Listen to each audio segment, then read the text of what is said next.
I want to now describe Prince's sexuality. Yes. Yes, a complicated matter here. Period. His his sexual orientation was very restricted. Did not act on all feelings. Had feelings for both sexes. Was not sincerely attracted to men. Wanted wanted a woman, but in his life didn't want to settle down with one woman. He pretended not to be interested in men because he wanted to restrain himself from experiencing romantic feelings for a man. And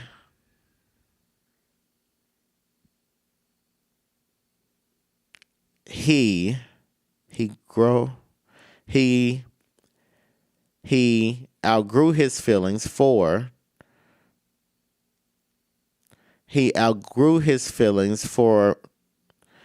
women during his drunken episodes and was open for sexual relationships with men.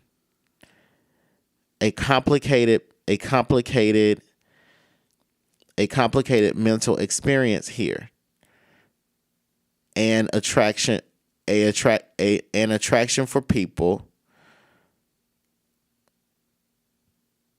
a response to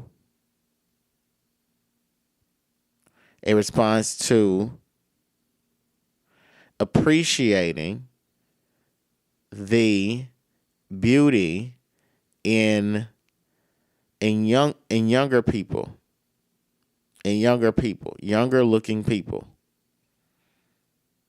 of both sexes. Period. All right, so with all this said, we're going to take the spirit board off, and now I'm going to shuffle my tarot, and then I'm going to ask some questions about Prince's relationships with music artists like Quincy Jones and Michael Jackson.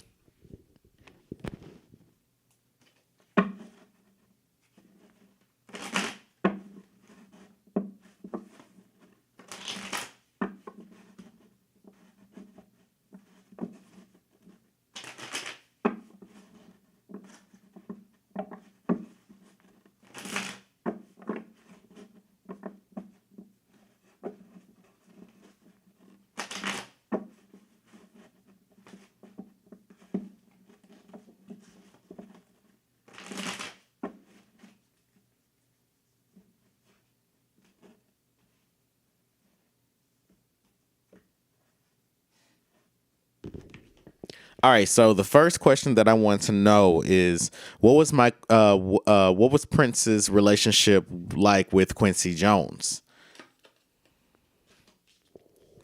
Okay, so it was I get that Prince's relationship with Quincy Jones was pretty catty, but I get it was catty on it's hard to see who's the more masculine figure between the two, because I get that Quincy Jones has this inner feminine energy about him, where he can catch attitudes with people. He has an energy that's similar to Donald Trump's, but it's more effeminate, and he's like, you're fired. But with the Seven of Swords, it's speaking specifically about a conflict between Quincy Jones and Prince.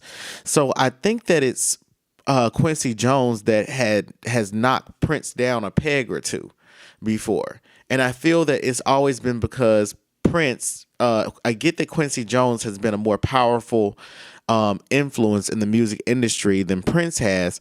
And when Prince when Prince would get out of line with Quincy Jones, Quincy Jones would, he's like, I'm gonna take this from you. I'm gonna block that opportunity from you. You want to try that with me? Okay, I got you.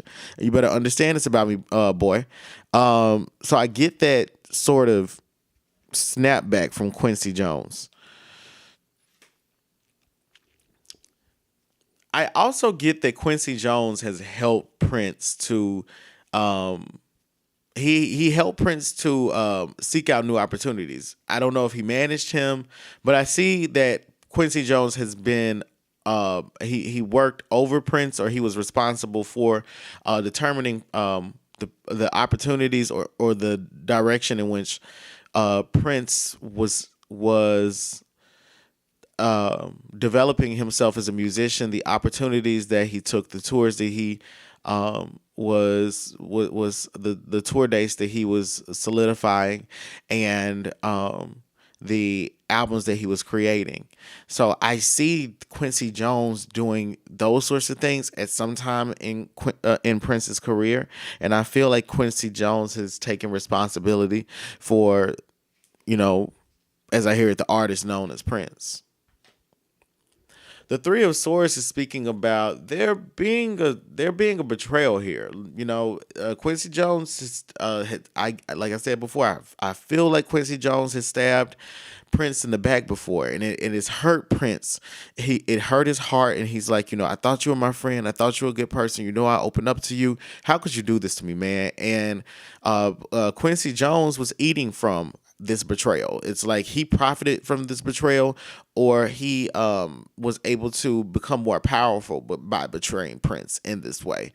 And I get that this transformed Prince, and it taught him, not to really, to be even more careful of the men that he was putting himself around in this industry.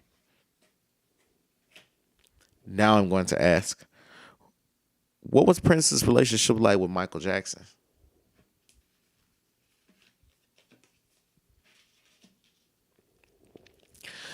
Prince and Michael Jackson, the full card is saying that, the way my spirits are interpreting it, they acted a fool with each other.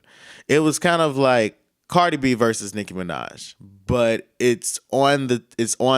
I don't really like this person intellectually.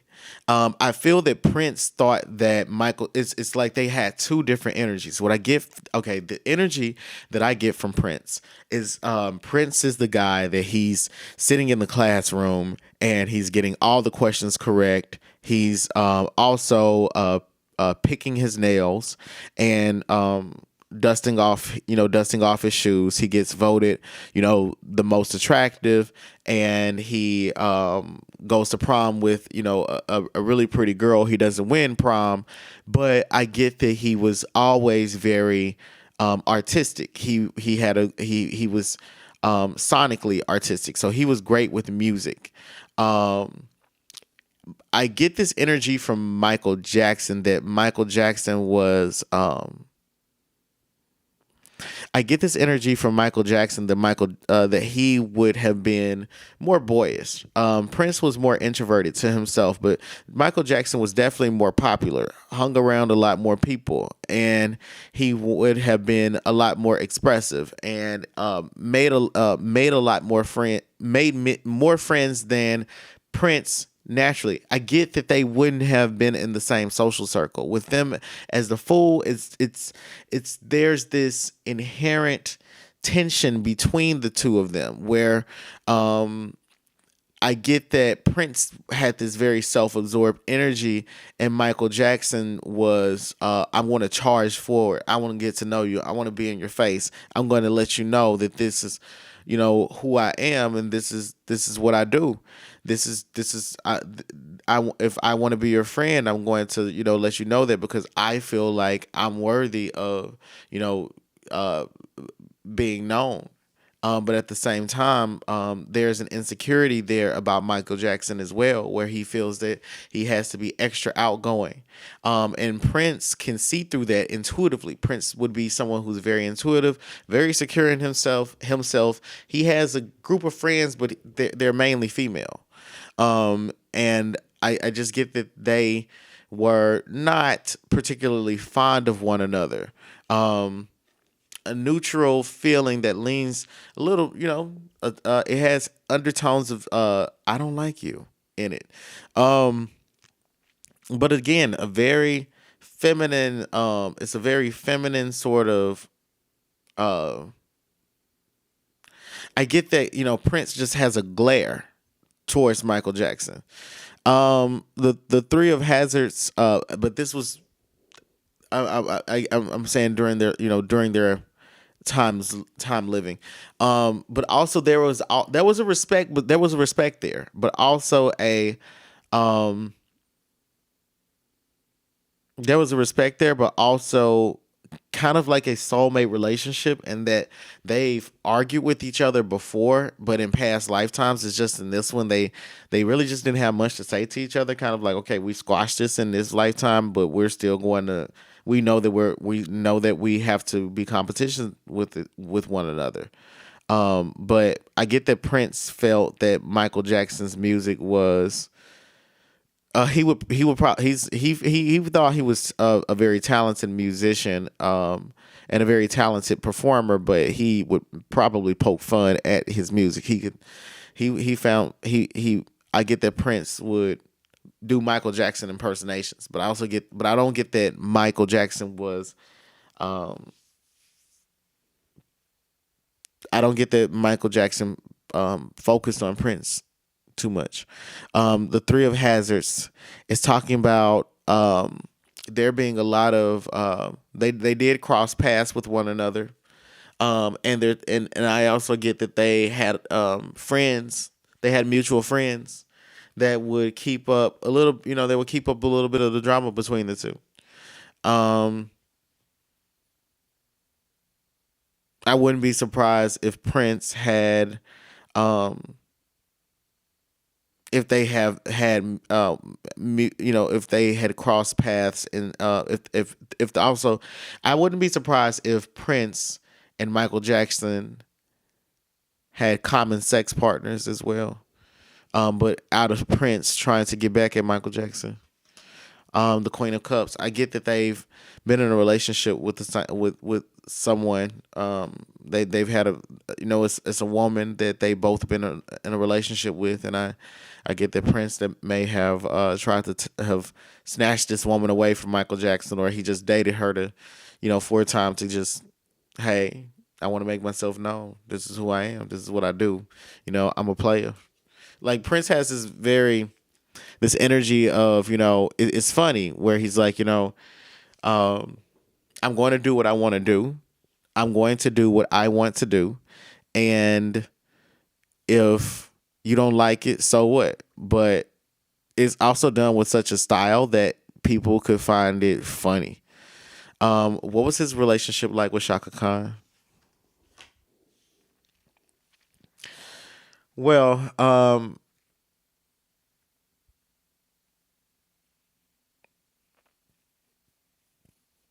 I don't know why I see that Chaka Khan is like fighting over Prince. I get that they were definitely friends with each other. I definitely get that they were friends with each other. But I get that she was fighting over him at some point in time, or she was fighting with herself internally about her attraction to him. But they had a really good relationship. Um,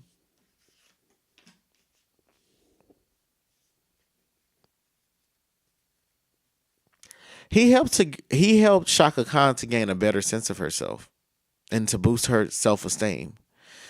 She already thought that she was attractive, but he really helped her to bring out more um, of her self awareness about her sexual attractiveness.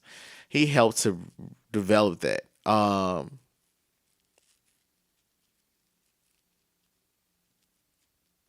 He also he enjoyed making her his muse for a short period of time, but they had a really good friendship. They had a really good friendship.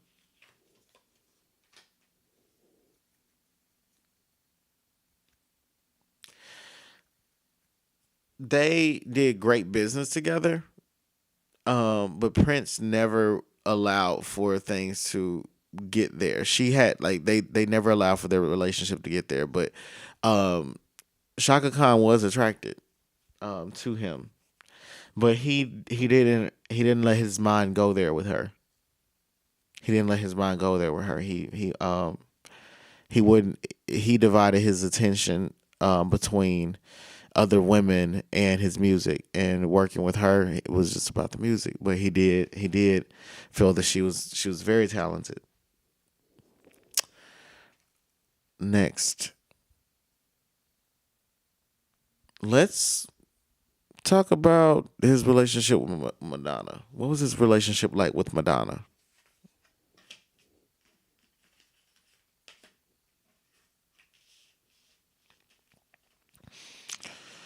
Up and down, up and down, like really up and down. Um, I get that they were very determined to be in one another's lives, to some capacity. Even after they stopped dealing with one another romantically, yes, they deal with one another romantically. I get the Five of Cups. I get that Prince would end things with her. Um,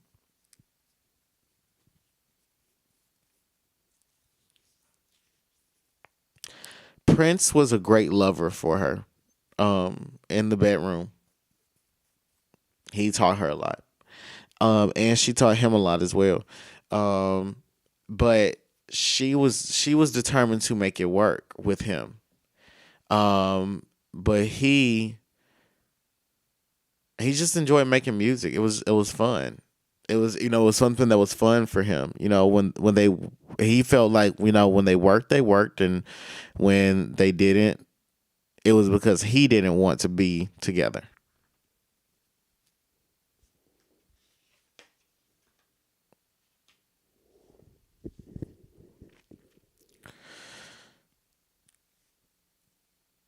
He was very money focused in dealing with Madonna.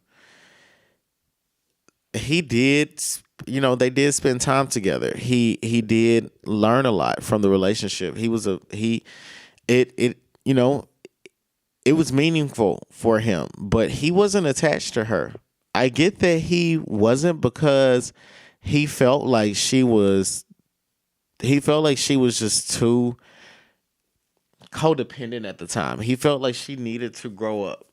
He felt like she was very young and free, but he wanted someone that was more grounded and mature. He felt that she was definitely very talented, a very, very talented woman, but he wasn't sure if she was made to be married to him. He wasn't sure if he wanted to wake up to her every day, because she wanted to continue transforming herself, changing herself. She was someone who was very flexible, but also her identity was always evolving. And I get that it was for Prince. He wanted someone that was he could have more control over in the relationship, where he felt like someone that could be more submissive to him, and she was too rebellious for him.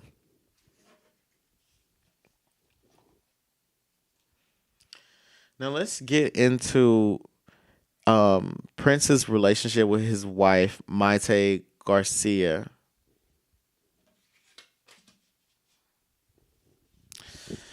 It was one where he was in love with her. He dove into this head first. He dove into this head first, and he was intellectually in love with her. But the thing is that when he first saw her, he was like, "She fine," but it wasn't like a. I don't get that it was in a oh, she's in a sexual way. It's like in a artsy way. Oh, she's a gorgeous woman. She's fine. She's going to be fine when she's older. She's going to be fine like wine. She's going to get more beautiful as she ages, sort of thing. With him, and I get that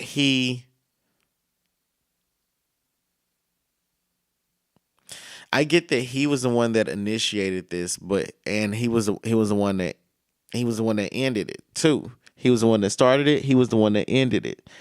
Um,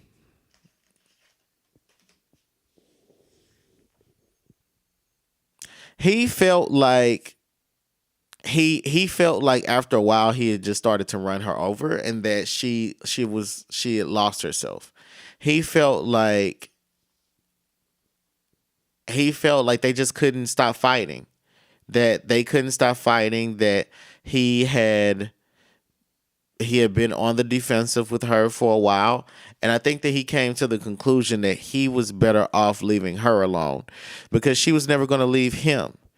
And I get that that he wanted to make it work with her, but there was something that he just couldn't get over. He was harboring on to some anger with her.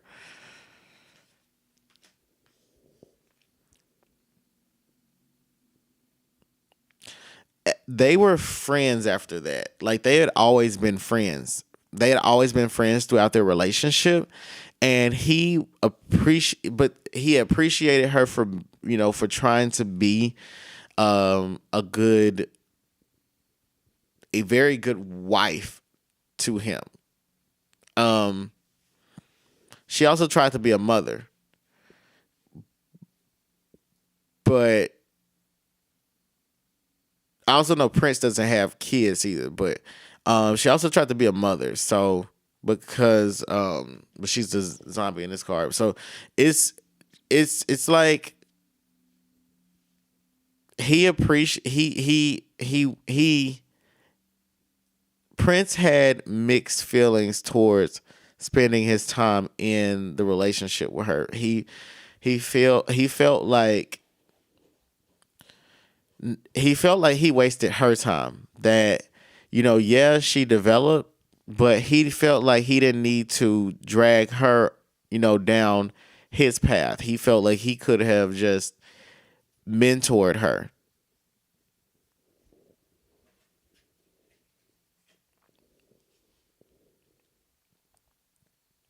I now want to know about his relationship with, I may pronounce this incorrectly, but Manuela Testolini. Manuela Testolini.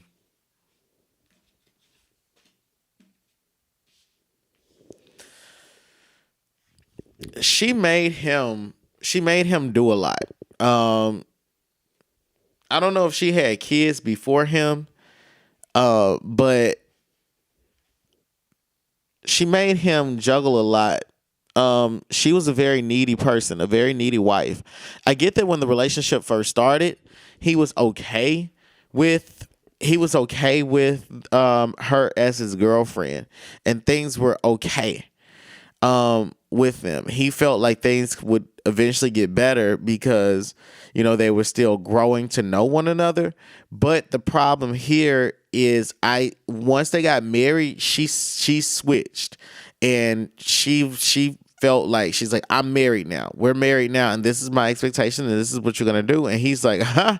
No, this is who I am. And I already have all these things going on, and I don't really have time to give you the traditional husband experience. Like, yes, we're married, but we're married so that you can help grow my soul, not so that I can be tied down at home. Oh, the king of the yes, the king of hazards, being tied down at home. He's like, no, he didn't want to be a father. He didn't want to spend his time doing domestic work, and he didn't want a woman that was going to do domestic work. But part of her was would criticize him, saying, uh, or what did you expect a marriage to be? But they didn't really talk about their expectations for what a marriage would be.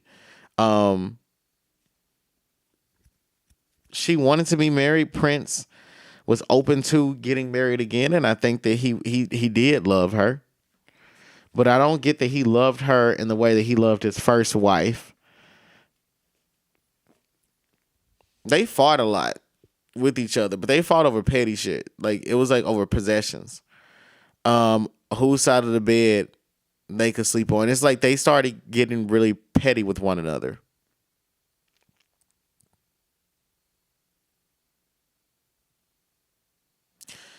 I get that.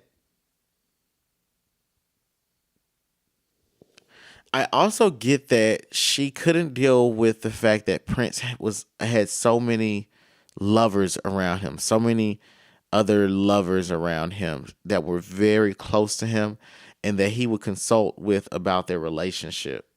And I think that she wanted that to start cutting off. Um but that wasn't that he was just not going to allow that to happen. Um so yeah, that's what I give for that. Okay, so I'm gonna pull a few more cards before I have to reshuffle. So I now want to know: did he want children? The devil card. No, he did not want children. These cards are like, no, he didn't want children. He never wanted children. That he knew from a young age he didn't want children, and that was not going to be on his agenda to have children. It's like, period. There would be no prince. There will be no prince children. He didn't want that for him. He didn't want that for himself. And I get that he didn't want it because he didn't feel like it was his duty to have children. He didn't feel like it was his duty to have children. And he also felt like he never found the right partner to have his children. And when he did, he was very flighty. He wanted someone that would stand up to him, but he had a habit of also wanting to dominate and control the people in his relationships as well. So that was the problem. He never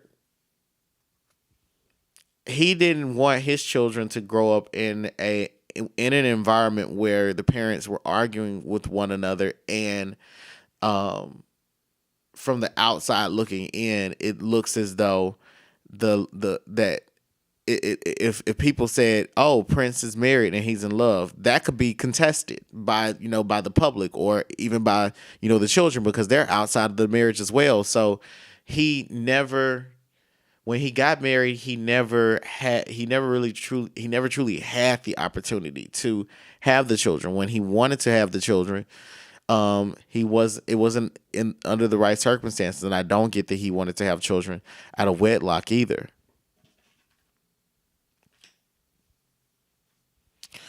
The next question that I have for Prince is: did he stop working with Tevin Campbell because he was gay? Um, I get that he definitely. I get that he questioned Tevin Campbell's masculinity. It's kind of like he was around Tevin Campbell and he's intuitive. He's like, He it's a I see Prince's eyebrow raising with Tevin Campbell. When Tevin Campbell starts talking about a woman, it's like Prince is raising his eyebrow. Um, I get that there was a hidden attraction that Prince had to Tevin Campbell. Um, the Ace of Cups is talking about a relationship. So if they stop working with one another, then I get that it was because Prince either started a relationship with Tevin Campbell or he didn't want to act on his feelings and have his romantic feelings and start some type of relationship with Tevin Campbell. I'm going to now. The next card is going to determine how this plays out. Um, Basically, Prince felt like Tevin Campbell would would try to do something, or that something would happen between the two of them. He felt like, this is a too close for comfort situation for both of them. There was an attraction on both their sides, and I get that they when they worked with one another, it was kind of like, when they were in private with each other, you know there was like a sort of erotic tension between the two, kind of like, okay, I leaned on you a little bit too much, or our eyes locked for a little bit too long. We're just sitting here pausing, with each other, or we're on the phone talking to each other for a little bit too long about nothing. Um, and it's just that Prince didn't want these things to rise between both of them. It's just like it would be too messy. So it's better to leave it alone. And I get that Prince was very quiet about why they stopped working with one another. Okay, so why did Prince not have a will? Why did he not have a will when he died? Actually, let's reshuffle these cards. Give me just 1 second.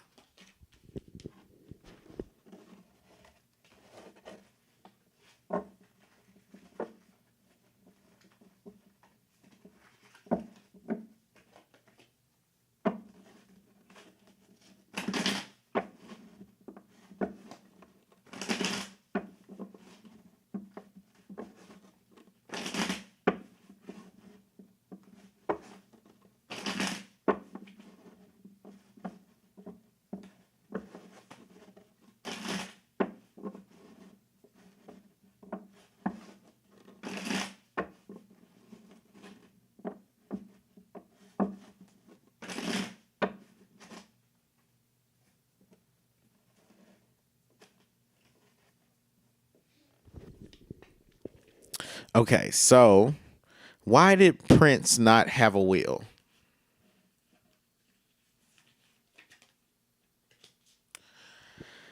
Okay, so Prince didn't have a will because he didn't have a child. Prince had wanted to have a child, and he wanted to leave his money to a child, a young boy. He wanted to have a boy.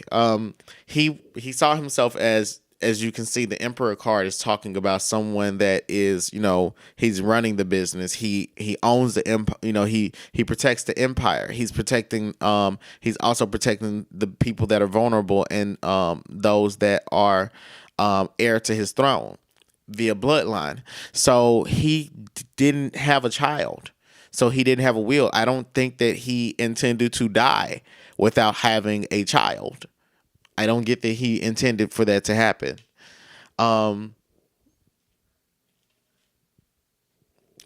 Another thing is that I get that. I also get that he didn't know which family members to incorporate into a will as well. It's like he said to himself first, if I leave my money to anyone, it's going to be, my seed, and it's going to be the mother to my seed, and then we will figure out how I'm going to then disperse the rest of the money between the two families. So that's he was very logical about how he wanted to go about doing this.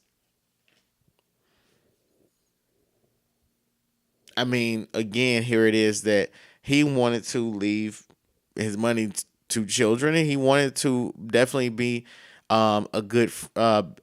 He wanted his child's mother to be someone that he was good friends with. Um, but I don't think that he was expecting to die so soon, and I think that he wanted to have children even later in life. Even though he did die in his 50s, I don't see that he wanted to leave. That's why he didn't have a will. I don't get any other reason that he didn't. Um, is there anything else I need to know? Well, the star card is saying that um, he wanted to leave the money to his child.